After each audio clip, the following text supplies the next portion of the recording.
अस्सलाम वालेकुम दोस्तों, welcome to my channel Adnan scary stories. कैसे हैं आप? उम्मीद है खैरियत से होंगे, जहाँ होंगे खुश होंगे। अल्लाह ताला ऐसी खुश रखे, सेहत वाली लंबी उम्र दे, ज़िंदगी में कभी भी किसी का मोहताज ना करे। जितने लोग परेशान हैं अल्लाह ताला उनकी परेशानियां दूर फरमाए, जितने लोग बीमार हैं अल्लाह ताला उन्हें सेहत दे, और जितने लोग अब हम में नहीं रहे अल्लाह ताला उनकी बख्शिश फरमाए। मेरा नाम है अदनान और मैं आप लोगों की भेजी गई हॉरर स्टोरीज को नरेट करता हूँ। अगर आप भी मुझसे अपनी स्टोरी शेयर करना चाहते हैं तो डिस्क्रिप्शन में एक व्हाट्सअप नंबर है और एक ईमेल एड्रेस। अपनी स्टोरीज लिखकर या वॉइस मैसेज के जरिए मुझसे शेयर कर सकते हैं। मैं बेस्ट स्टोरी सेलेक्ट करके उस पर नरेट कर दूंगा। अगर आपको डर लगता है तो आज की स्टोरीज आपके लिए बिल्कुल भी नहीं है। स्टोरीज बहुत खौफनाक होने वाली हैं। बेहतर ये है कि इसे बंद करें और सो जाएं। फिर भी अगर आप सुनना चाहते हैं तो आयतल कुर्सी पढ़ के उसका हिसार बांध लें, क्योंकि सुना जब इन मखलूकात का जिक्र होता है तो ये बड़े इंटरेस्ट से हमारे करीब आ जाती है और अपनी बातें सुनने लगती है। आपको डर ना लगे, आयतल कुर्सी पढ़ लें। चलते अपनी स्टोरीज की तरफ।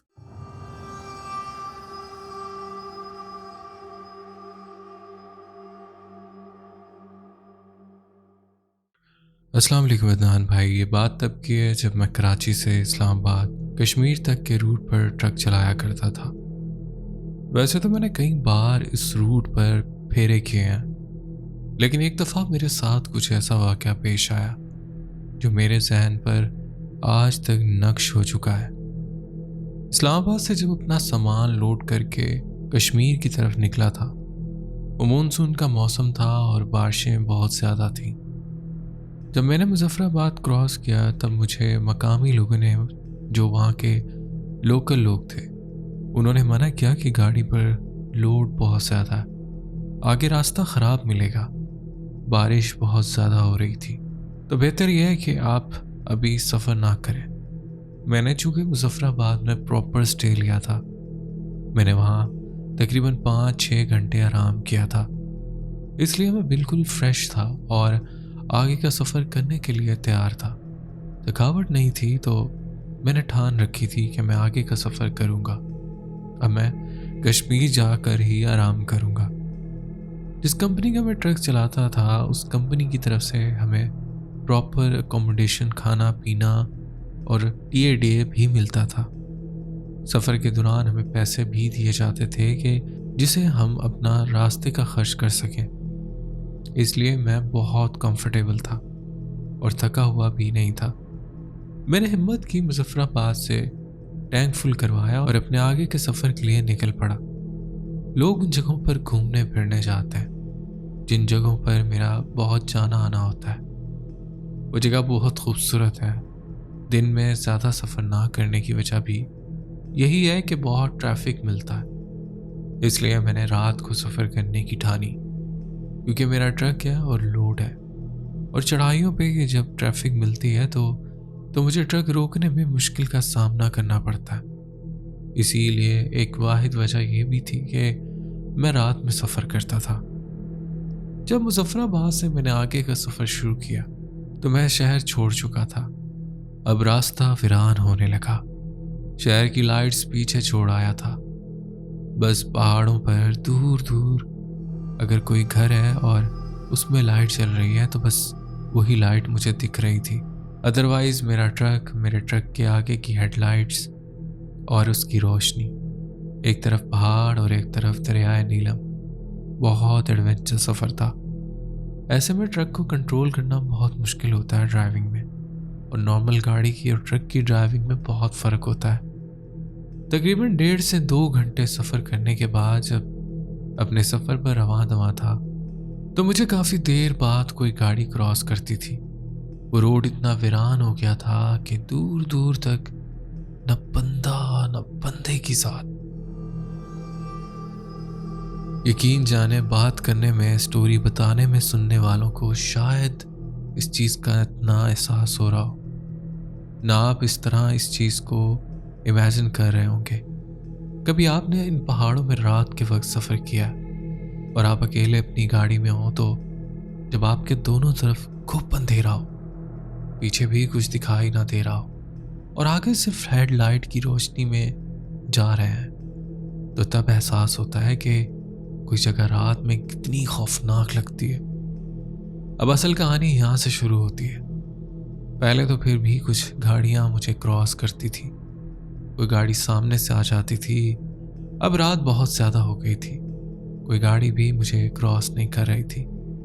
तकरीबन आधा घंटा 1 घंटे बाद कोई गाड़ी सामने से आती और मुझे क्रॉस करती तो मुझे तसल्ली होती कि मैं इस रोड पे या इस दुनिया में अकेला नहीं हूँ। इससे पहले मैंने कई दफ़ा इन सड़कों पर सफ़र किया और शायद रात में भी किया, लेकिन ये पहली बार था जब ये रोड मुझे दिल पर दहशत पैदा कर रही थी।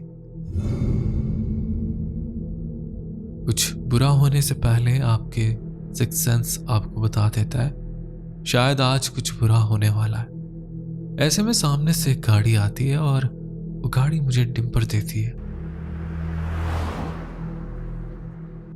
वो गाड़ी काफी स्पीड में थी। वो डिम्पर देती हुई चली गई। जो शख्स गाड़ी चला रहा था उस शख्स ने गाड़ी से हाथ निकाला और जैसे वो मुझे कुछ कहना चाहता हो हाथ के इशारे से, लेकिन मुझे कुछ समझ नहीं आई कि वो क्या इशारा करना चाह रहा है, पर मैंने उसे इग्नोर किया।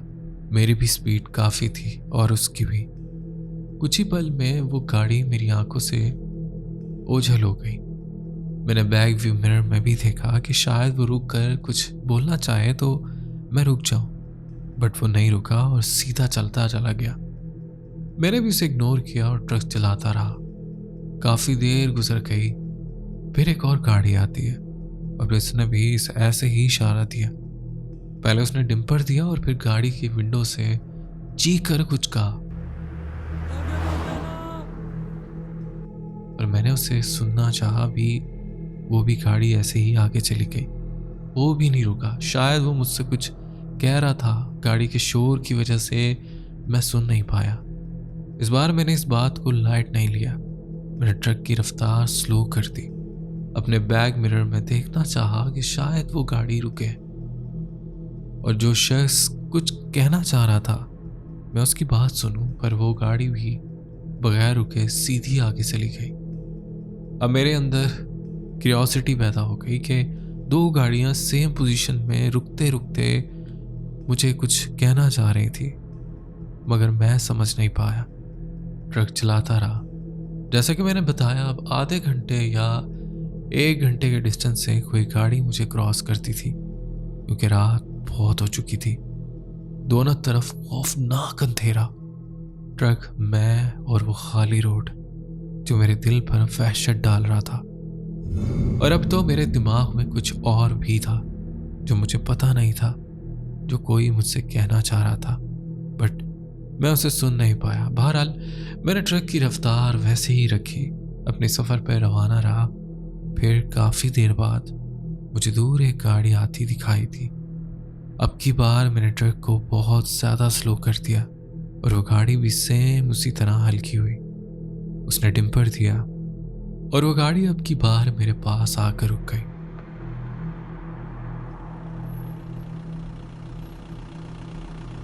अंदर बैठा शख्स जिसने मुझसे हाथ का इशारा दिया, मैं वैसे ही इंतज़ार में था और मैंने ट्रक रोक दिया। मेरी विंडो के पास वो गाड़ी करीब रुकी।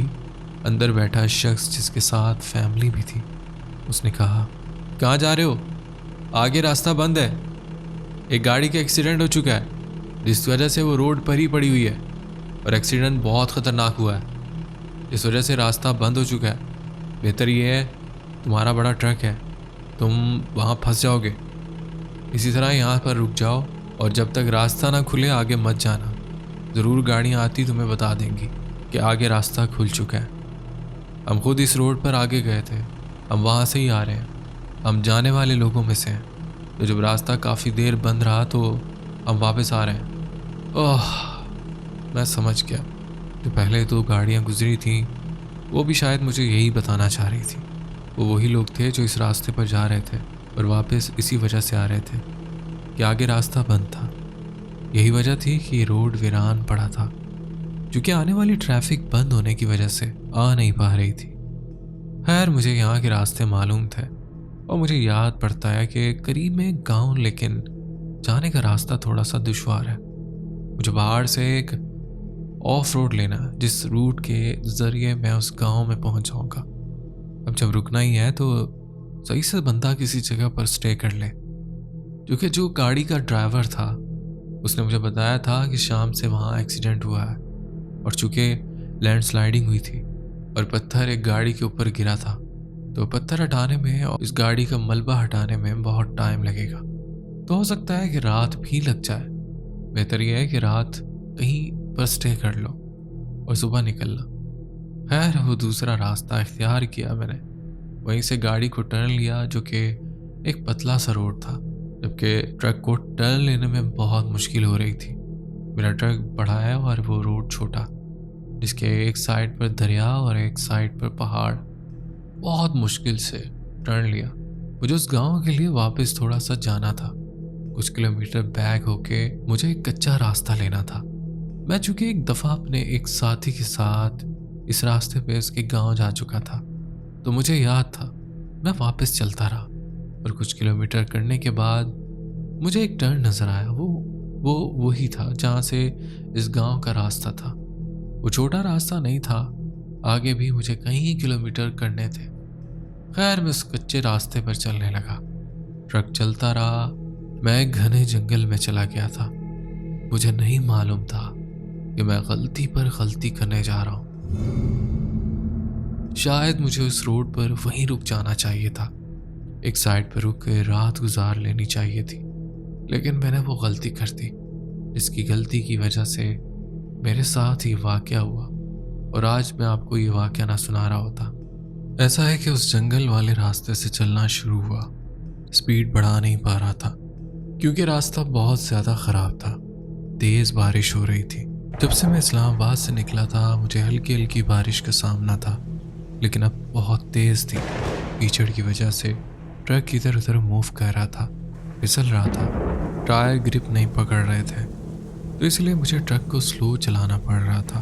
फिर एक जगह बहुत थिक मड था जो कि एक कीचड़ था, जिसमें मेरा पिछला टायर फंस गया। अब मैं गाड़ी को जितनी स्पीड देता, जितना टायर घुमाता, टायर और धंसता चला जा रहा था। मेरी गाड़ी वहाँ फंस चुकी थी। गांव न जाने अब कितना दूर था, मुझे कोई अंदाज़ा नहीं था। मैं उस गांव में आ तो चुका था, लेकिन मुझे बिल्कुल परफेक्ट याद नहीं आगे कितना रास्ता बाकी है। ट्रक मेरा धंस चुका था। यहाँ मैं बताता चलूँ, शायद वो माहौल, शायद वो रात का मंजर, वो जंगल और जंगल की दहशत एक आम इंसान के दिल पर बुरी तरह असर कर जाए। अब चूँकि मुझे आदत है रात के वक्त ऐसी जगहों पर सफ़र करने की, लेकिन फिर भी उस टाइम डर, खौफ, फियर क्या होता है वो मुझे उस रात पता चला। ट्रक वहाँ से मूव नहीं कर रहा था। मैंने बहुत हिम्मत की, बड़ा ज़ोर लगाया, लेकिन फिर भी कोई फ़ायदा ना हुआ। ट्रक से उतरकर मैंने पिछले टायर पर जाके जायज़ा लिया। टायर बुरी तरह धंस चुके थे, लेकिन ट्रक से उतरने के बाद मुझे एहसास हुआ कि मैं कितनी खौफनाक और दहशतनाक जगह पर हूँ। खैर दोनों तरफ ताहते नज़र जंगल ही जंगल था, इतना खौफनाक के बयान से बाहर है। अब चूँकि जब मैं ट्रक से नीचे उतरा था तो मैंने ट्रक को कुछ देर के लिए बंद किया था। ट्रक का शोर भी बंद हो गया और गाड़ी की लाइट्स भी, जिसकी वजह से माहौल और भी दहशतनाक हो गया था। खैर मैंने ये सोचा कि मुझे कहीं से लकड़ियाँ मिल जाएं तो मैं अपने टायर के आगे की तरफ रखूं और इसके बाद इसके सहारे मैं ट्रक को बाहर निकालूं। अगर आप में से कोई इस चीज़ को समझ रहा है तो इसको स्टोरी समझने में आसानी होगी। मतलब जो टायर मेरा कीचड़ में धंस गया था, उसके आगे पत्थर और लकड़ियाँ रख दूं तो जब टायर को मैं मूव करूँगा तो टायर उसका सहारा लेकर बाहर निकल सकता था। कि एक देसी टोटका। इसलिए मैंने आसपास देखा। डर, खौफ की वजह से मैं इधर उधर जा भी नहीं सकता था, इसलिए मैं कतरा रहा था। मैंने अपने मोबाइल की टॉर्च ऑन की और अपने राइट वाले जंगल की तरफ निकल पड़ा, जहाँ मुझे कुछ लकड़ियाँ नज़र आई। मैंने लकड़ियाँ इकट्ठी करना शुरू की, जिस वजह से मुझे परफेक्शन के हिसाब से लकड़ियाँ नहीं मिल रही थी। फिर मैंने कुछ लकड़ियाँ उठाई और जब मैं वापस ट्रक की तरफ पलटा तो मुझे अपने पीछे दूर से रोशनी नज़र आई। वो रोशनी बहुत कम थी मगर वो बहुत दूर थी। वो रोशनी बहुत कम थी मगर बहुत दूर से मुझे दिख रही थी। पर इतने घने जंगल में रात के टाइम ये रोशनी, हो सकता है यहाँ पर कोई हट हो, कोई घर हो, जहाँ लोग रहते हों मेरी हेल्प कर सकें। शायद इतना ही हो सके कि कुछ लोग मैं इकट्ठे कर सकूं, जो लोकल लोग मेरे हेल्प कर सकें। आकर मेरे ट्रक को धक्का लगा के मेरे ट्रक को इस मड से बाहर निकाल दें, या मेरा रात रुकने का कोई इंतज़ाम हो जाए। दिल में खौफ भी आया और एक उम्मीद भी जागी। मेरे पास ऑप्शन नहीं था। पहले मैंने सोचा कि अपनी एक कोशिश कर ली जाए और फिर अगर कुछ ना हो सका तो मैं दूसरा ऑप्शन इस्तेमाल करूँगा। खैर मैंने लकड़ी इकट्ठी की और अपने ट्रक के टायर के पास रख के कुछ पत्थर भी भरे और ट्रक में बैठा। ट्रक में बैठने के बाद मैंने ट्रक का एक्सीलेटर दिया। टायर एज यूजुअल घूम रहा था। कोई फ़ायदा नहीं हुआ क्योंकि टायर बहुत बुरी तरह धंस चुका था। ट्रक पर बहुत ज़्यादा वज़न था। शायद ही मेरा गलत फ़ैसला था। इंसान हमेशा परफेक्ट नहीं होता। इतना एक्सपीरियंस ड्राइवर होने के बावजूद मैंने बहुत गलती कर दी थी। मुझे ट्रक उस गलत रास्ते पर नहीं लाना चाहिए था। मैं जानता था ये कच्चा रास्ता है और बारिश के बायस ये रास्ता और ज़्यादा ख़राब हो चुका है। अब बारिश भी थम चुकी थी। मैं काफ़ी देर ट्रक में बैठकर सोचता रहा कि मैं दूसरा ऑप्शन इस्तेमाल करूं कि नहीं, क्योंकि वो जंगल के बीचों बीच दूर से एक रोशनी दिख रही थी। न जाने वहाँ कौन था, वो इंसान या कुछ और, क्योंकि उस तक पहुँचने का रास्ता भी इतने घने जंगल से होकर जाना था और वो जो भी था वो जंगल के बीचों बीच था। तो खैर अल्लाह का नाम लिया और अपने ट्रक को लॉक किया और निकल पड़ा। उस रोशनी को फॉलो करने लगा। रोशनी बहुत दूर थी। घने दरख्तों के बहुत ज़्यादा तने थे, जिनकी वजह से रोशनी कभी आंखों से ओझल हो जाती तो कभी दिखाई देती। खैर बहुत पैदल चलने लगा। जंगल में झींगरों की बहुत ज़्यादा आवाज़ थी। चलते चलते कभी लगता कोई मेरे साथ चल रहा है, कभी लगता कोई मुझे फॉलो कर रहा है। और यकीन माने अदनान भाई, सुनने वाले शायद मेरी बात पे यकीन ना करें, मुझे बकायदा लगता कोई मेरे कान के पास आकर सांस ले रहा है। डर बहुत ज़्यादा मुझ पर हावी होने लगा था। मुझे ऐसा लग रहा था कोई मेरे बहुत करीब है। कभी ऐसा लगता कि अगर मैं मुड़ कर देखूंगा तो मुझे कोई दिख जाएगा। मुझे इतने स्ट्रॉन्ग फीलिंग आ रही थी। पैर चलता रहा। बड़ों से सुना है कि कभी इन चीज़ों को पीछे मुड़कर नहीं देखना है। अगर आपको लगे कि कोई आपके पीछे है, ये बात किसी हद तक ठीक है, क्योंकि जब तक मैंने पीछे मुड़कर नहीं देखा था वो चीज़ अपना आप मुझे सिर्फ फील करवा रही थी। उसने अभी तक अपना आप जाहिर नहीं किया था। अदनान भाई, डर का ये आलम था कि मुझे मेरे जो कदमों की आवाज़ आ रही थी, मैं नहीं चाह रहा था कि वो भी पैदा हो। मैं पाँव उठा कर दबे पाँव चल रहा था कि जंगल में मेरे चलने की भी आवाज़ ना गूंजे, क्योंकि इतना सन्नाटा हो गया था कि मेरे कदम जंगल में पड़े पत्ते और झाड़ियाँ जब उनसे टकराते थे तो एक बहुत क्रीपी साउंड जो खुद के कानों को अच्छा न लगे वो पैदा हो रहा था। मैं सोच रहा था कि अल्लाह करे मुझे वहाँ कोई शख्स मिल जाए जो मेरी हेल्प कर दे, और अगर वहाँ कोई ना हुआ, मुझे कोई ना मिला, मुझे वापस इस खौफनाक वाले रास्ते से वापस आना होगा। मेरा जाते हुए ही हाल है, फिर मैं वापसी पे क्या करूँगा, क्योंकि जो ये जंगल है यहाँ कोई जिन भूत ना भी हो तो ये जंगल इतना खौफनाक लग रहा था। और अगर मेरा सामना किसी ऐसी मखलूक से हो गया तो मेरा क्या बनेगा।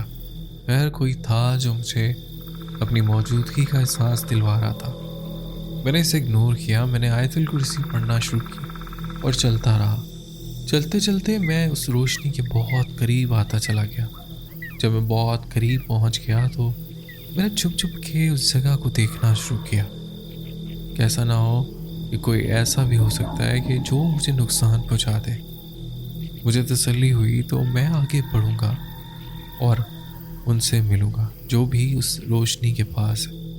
खैर जब मैं बहुत करीब पहुंच गया तो मैं क्या देखता हूँ कि कुछ दिए जल रहे हैं और वहाँ पर कोई इंसान नहीं है, सिर्फ उस वीरान जगह पे दिए जल रहे हैं।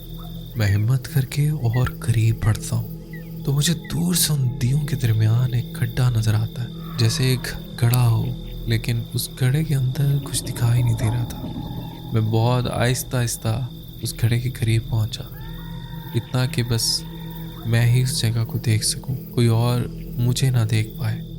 अब मैं आप थोड़ी सी पोजीशन समझाऊं। ये तो मुझे बाद में पता चला कि जैसे स्टार होता है, काले जादू के लिए स्टार बनाया जाता है, उसमें दिए जलाए जाते हैं, वो वैसा स्टार था। और उस स्टार के अंदर एक घड़ा था। उस घड़े के अंदर एक शख्स बैठा था जिसने कफन पहना हुआ था, और वो अंदर बैठा कुछ पढ़ रहा था। उसका सर मुझे दिखाई दे रहा था, जो कि मूव कर रहा था। पहले तो मैं बहुत बुरी तरह डर गया, लेकिन फिर हिम्मत बांधी। ना पीछे जाने की हिम्मत थी, ना अब करीब आने की हिम्मत थी।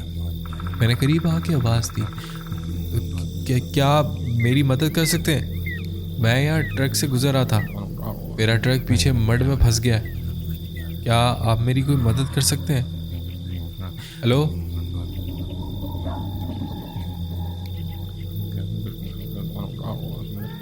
पर वो शख्स अपनी पढ़ाई में इतना मगन था कि वो मेरी बात का कोई जवाब नहीं दे रहा था। मैंने अपनी बात 2 से 3 दफ़ा दोहराई, क्या आप मुझे सुन रहे हो? लेकिन वो अपने में मगन था।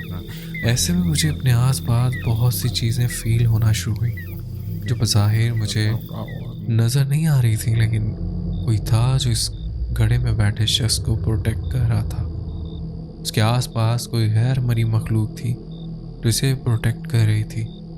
जब उसने मेरी बात का जवाब नहीं दिया तो मैं और ज़्यादा घबरा गया। मैंने दोबारा और कोई बात ना करना मुनासिब समझा।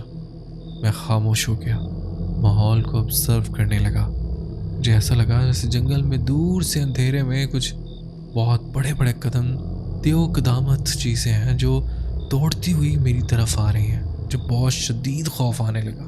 मैंने एक दफ़ा चीख कर कहा, ये सब क्या मामलात है?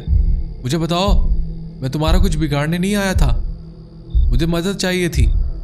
पर वो शख्स अभी भी अपने मामले में बहुत हद तक बिजी था। मुझे दूर से ऐसी आवाज़ आई जैसे कोई बच्चा रो रहा हो। उसके रोने की आवाज़ पहले तो हल्की थी, फिर आहिस्ता आहिस्ता वो आवाज़ तेज़ होने लगी। नान भाई, आप यकीन करो, उस जंगल में ये सब मामलात के बाद जहाँ इंसान का कोई जिक्र नहीं, वहाँ पर इस बच्चे के रोने की आवाज़ कुछ ज़्यादा ही पुरस्कार लग रही थी। अब आवाज़ एक तकलीफ दे आवाज़ में बदल गई, जैसे बहुत तकलीफ़ में कोई बच्चा अपनी अपनी तरफ बुला रहा हो, जैसे उसे किसी की मदद की ज़रूरत है। हालांकि इस सब मामलात के बाद दिमाग में यही आ रहा था कि ये सब कुछ और ही मामलात हैं, लेकिन फिर भी जब उस बच्चे की तकलीफ़ दे आवाज़ सुनी तो दिल में यही आया कि क्या पता मैं कुछ और सोच रहा हूँ, लेकिन कोई शायद मुश्किल में हो, इसे मेरी मदद की ज़रूरत हो, मुझे इसकी मदद करनी चाहिए। मैंने हिम्मत पकड़ी और उस आवाज़ को फॉलो करने लगा, जो आवाज़ जंगल के उस हिस्से से आ रही थी। मैं उस तरफ चलने लगा, तेज़ कदम बढ़ाने लगा। आवाज़ के बहुत करीब पहुंचा तो आवाज़ अब दूसरी जानिब से आने लगी। ये कुछ अजीब था। पहले वो जिस जगह से आ रही थी, अब आवाज़ दूसरी जानिब से आ रही थी।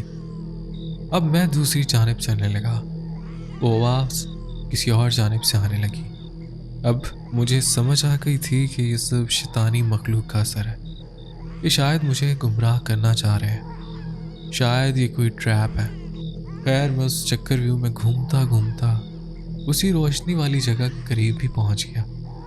जब मैंने देखा वो शख्स घड़े से बाहर खड़ा था, उसके आसपास कुछ लोग घूम रहे थे जिन्होंने कफन पहना हुआ था, और वो उसके इर्द गिर्द चक्कर लगा रहे थे और किसी मखसूस तरह का रक्स करते हैं। वो इस तरह का कोई रक्स कर रहे थे, उनकी बॉडी लैंग्वेज से ऐसे लग रहा था जैसे वो मदहोश हों। उनकी बहुत अजीब हालत थी। वो शख्स बीच में खड़ा अजीब तरीके से बिल्कुल साकित खड़ा था, और वो लोग उसके गिर्द चक्कर लगाते रहते हैं। मैं दरख्तों के तनों में छुपा हुआ उनको देख रहा था कि अचानक उस शख्स ने जो बीच में खड़ा था, पहले तो आंखें बंद की हुई थी, लेकिन एकदम से उसने आंखें खोली और मेरी तरफ इशारा किया। उसकी उंगली का इशारा मेरी तरफ था, और जैसे ही उसने मेरी तरफ इशारा किया मैं क्या देखता हूँ, जो उसके आसपास इकट्ठे लोग थे उन्होंने मेरी तरफ देखना शुरू कर दिया। अदनान, उनके चेहरे जैसे अंधेरे जैसे थे। दियों की वजह से हल्की सी रोशनी थी, उसमें मैं बस इतना देख पाया कि जो भी मखलूक थी वो चारों तरफ जो उसके चक्कर लगा रहे थे वो इंसान इंसान नहीं थे। उनके चेहरे काले स्याह कड़े की तरह थे, जिनके नैन नक्श वाज़ेह नहीं हो रहे थे। जैसे ही शख्स ने मेरी तरफ इशारा किया वो सब मेरी तरफ मतवज्जह हुए और उन्होंने मेरी तरफ भागना शुरू कर दिया। मैंने उस जंगल में दौड़ लगा दी, पता नहीं चला कहाँ जा रहा हूँ, किस तरफ भाग रहा हूँ, गिरता उठता मुझे कुछ समझ नहीं आ रही थी। मुझे अपने पीछे कितने लोगों के चलने की भागने की आवाज़ आ रही थी। उनके कदमों की दम धम मुझे अपने बहुत करीब महसूस होने लगी थी, जैसे जो लोग हैं वो मेरे बहुत करीब आ चुके हैं। भागते भागते मुझे दूर अपने ट्रक के हॉर्न की आवाज़ आने लगी, जैसे कोई मेरे ट्रक के अंदर बैठा है और मुसलसल हॉर्न बजा रहा है। क्या बताऊँ वो क्या मंजर था। मैं ट्रक लॉक करके आया था अदनान भाई, ट्रक में आवाज़ कैसे आने लगी। वो आलम ऐसा खौफनाक था कि अभी लगे मुझे कि मेरा दिल फट जाएगा और मैं मर जाऊँगा। बस अल्लाह का कोई करिश्मा हो और मैं बस यहाँ से गायब होके इस जगह से निकल जाऊँ। पता नहीं ये लोग चाहते क्या। मैंने शायद इनके किसी चिल्ले में मुदाखलत की, जो वो मखलूक मेरे पीछे लग गए। मेरे बहुत करीब पीछे की तरफ से तेज़ कदमों की आवाज़ आ रही थी, जैसे बहुत सी मखलूक मेरे पीछे भाग रही हो। फिर जंगल में खौफनाक चीख जो अपने कानों से सुनता हूँ।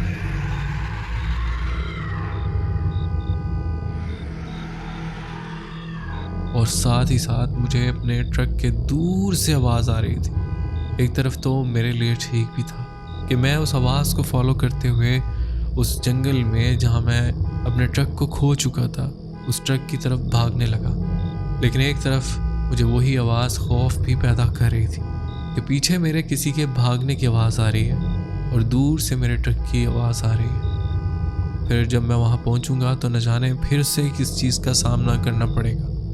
फिर ऐसे में मैं अपने होश खो बैठा और पता नहीं चला मेरी आंखों के सामने अंधेरा आ गया और मैं वहीं बेहोश हो गया। न जाने कितना टाइम मैं वहाँ बेहोश पड़ा रहा। ट्रक को खोजना शुरू किया। काफ़ी ढूंढते ढूंढते मुझे अपना ट्रक मिला। वहाँ पर कुछ लोकल लोग खड़े थे जो मेरे ट्रक के पास खड़े थे, और जब उन्होंने मुझे देखा तो उनके चेहरे पर जो एक सवालिया निशान था, शायद उनके सवाल का जवाब मिल चुका था कि ये ट्रक कहाँ से आया और इसे यहाँ कौन लाया। अब उसका ड्राइवर भी इन्होंने देख लिया था। जैसे इन्होंने मुझे देखा उन लोगों ने मुझे घेर लिया और मुझसे एक ही साथ कई क्वेश्चन करने लगे। तुम पूरी रात कहाँ थे? ट्रक यहाँ कैसे आया? तुमने कहाँ जाना है? और तुम्हारी ये हालत कैसे हुई? खैर, उनमें कुछ बुजुर्ग लोग भी थे जो वो समझ चुके थे कि मैं रात में शायद डर चुका था, और उन्होंने मुझे बिठाया, तसल्ली दी, पानी वानी पिलाया कि ट्रक को फ़िलहाल यहीं छोड़ दो, अभी तुम हमारे साथ चलो।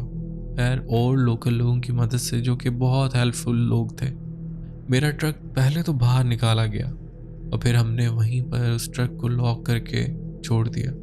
करीबी वो गांव था जहां पर वो लोग मुझे ले गए, जहां उन्होंने मुझे खाना खिलाया। मैंने वहीं आराम भी किया। उसके बाद कुछ लोग मेरे साथ आए जिन्होंने मुझे रास्ता बताया। मैं उनको फॉलो करते दोबारा उस मेन रोड पर चढ़ गया, जिसके बाद मैं आगे का रास्ता मुकम्मल करता हूँ। जब मैं उस पॉइंट पर पहुंचा तो वाकई में बहुत खौफनाक एक्सीडेंट हुआ था। गाड़ी बहुत टूटी फूटी हालत में पड़ी थी, लेकिन शायद क्रेन ने उसे उठा के रोड से एक साइड पे कर दिया था। उसी वजह से रोड खुल चुका था। मैंने अपना वो सफ़र मुकम्मल किया जहाँ सामान ऑफलोड करना था। वहाँ पर सामान डिलीवर किया और इसके बाद मैंने वापसी का रास्ता इख्तियार किया। ज़िंदगी में मेरा ये वाक़या था जो आज भी मेरे जहन में नक्श है। तो जब भी आप किसी ऐसी जगह पर जाएं तो कभी भी मेरे वाली गलती मत करना, पैनिक मत हो। सबसे बड़ी, जब हम अपनी फैमिली के साथ हों या अकेले भी हों तो पैनिक मत करें, ठंडे दिमाग से सोचें कि आपको ऐसी सिचुएशन में आगे क्या करना है। वो सिचुएशन मेरे पर जो आई, बाद में मैंने सोचा कि मुझे उस रोड पर एक साइड पर ट्रक लगा के रात में वहीं गुजार लेनी चाहिए थी। ये मैंने बहुत बड़ी गलती की थी जिसका खुमियाजा मुझे भुगतना पड़ा। बाद में जब मैंने ये वाक़या अपने किसी जानने वाले को बताया जो कि नूरी इल्म भी करते हैं, तो उन्होंने बताया कि वो शख्स वहाँ पर चिल्ला कर रहा था और विजदानी चिल्ला था। तुम हिसार में थे, इसी वजह से उन चीज़ों का तुम पर कोई असर नहीं हुआ, तुम बेहोश हो गए। तो खैर ये थी मेरी स्टोरी। मेरे साथ और भी वाक़यात हुए हैं, मैं आपसे फिर कभी शेयर करूँगा। स्टोरी अच्छी लगे तो अपने चैनल पर लाजमी शेयर करिएगा। तो बहुत शुक्रिया, आपने अपनी स्टोरी हमसे शेयर की।